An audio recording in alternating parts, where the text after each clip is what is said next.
আসসালামু আলাইকুম, welcome back to my channel. এই যে তোমরা দেখতে পাচ্ছ আমি সকাল থেকে সকালের প্রহরটা কিভাবে কাটাই। এই তো আমি ঘুম থেকে উঠে সর্বপ্রথম আমার বিছানাটা গুছিয়ে নিচ্ছি, ঘর বাড়িটা পরিষ্কার করে নিব। তারপরে ঘর বাড়ি পরিষ্কার না করলে আবার আমার এমনিতে ভালো লাগে না, কোনো কাজে মন বসে না। সারাদিন যদি ঘরটা পরিষ্কার থাকে তাহলে বাইরে যত খারাপই লাগুক, ঘরে আসলে মনটা শান্তিতে লাগে। মনে শান্তি হচ্ছে বড় শান্তি জীবনে। তোমার আর কি চাই? যদি তোমার ঘরটা মনের মতন হয়, সেটা হোক বা বিল্ডিং, না হয় কুঁড়ে ঘর হলেও সেটা শান্তি। আসলে আমরা মধ্যবিত্ত ফ্যামিলিরা, মেয়েরা বিয়ের পর স্বামীর বাড়িকে নিজের বাড়ি মনে করি।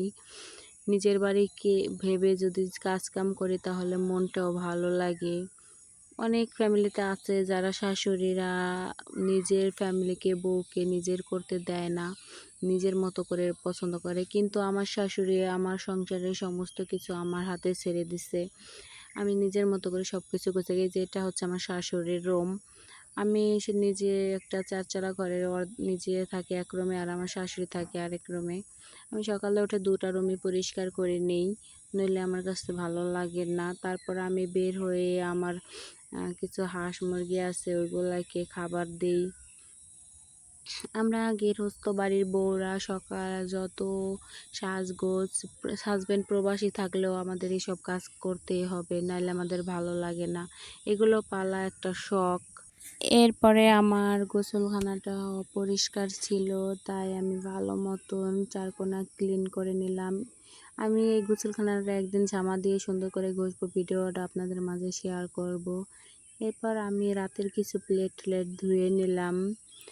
প্লেট না ধোয়া থাকলে অবশ্য কেমন জানি লাগে, ভিতর থেকেই কেমন জানি লাগে। সকালে উঠে আমার এই কাজগুলো না করলে নিজের কাছেও শান্তি লাগে না।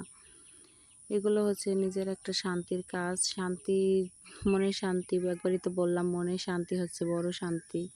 আমার হাজব্যান্ড 4 বছর ধরে সৌদি প্রবাসী। আমার ফ্যামিলিতে আমি, আমার মেয়ে, আমার শাশুড়ি, 3 জন মানুষই আছি। ফাইনালি এমনি তো আমার শোকেসটা অগোছালো হয়ে আছে, এই কারণে আমি গুছিয়ে নিলাম। তারপর আমি রান্না করতে চলে যাব। আল্লাহ হাফেজ। নেক্সট ব্লগ দেখার জন্য অবশ্যই চ্যানেলটি সাবস্ক্রাইব করবেন।